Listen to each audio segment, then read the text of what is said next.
عمرك حسيت إنك فاهم كل حاجة وبعدين تكتشف إنك كنت عايش في وهم؟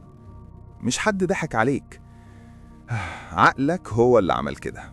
وأخطر حاجة إنه بيعملها وإنت فاكر إنك مسيطر تماماً. الفكرة الأساسية إن عقلك مش عايزك سعيد ولا ناجح ولا حتى مرتاح. عقلك عايزك آمن وبس. ومن منظور علوم الطاقة، العقل ده زي موظف قديم جداً شغال بنظام خلينا في اللي نعرفه. الجديد خطر. الخدعة الأولى منطقة الراحة.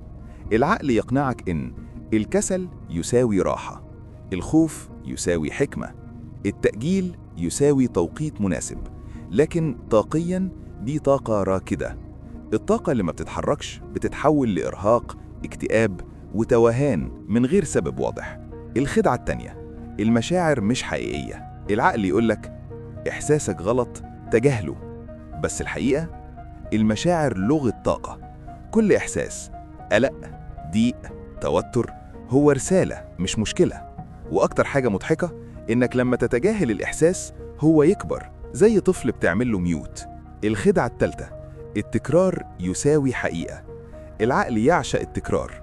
لو قلت أنا مش كفاية، أنا دايما حظي وحش، مفيش فايدة، بعد فترة العقل يقولك طالما بتتقال كتير يبقى حقيقية. وطاقيا انت بتبرمج مجال طاقتك بنفسك من غير ما تحس.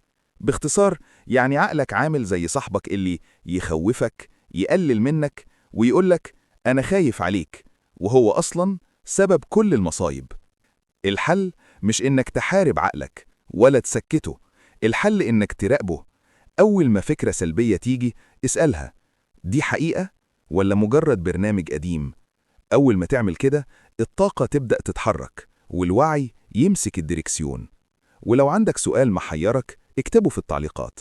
ولو الفيديو عجبك ما تنساش اللايك والاشتراك في القناة. ونشوفك المرة الجاية. سلام.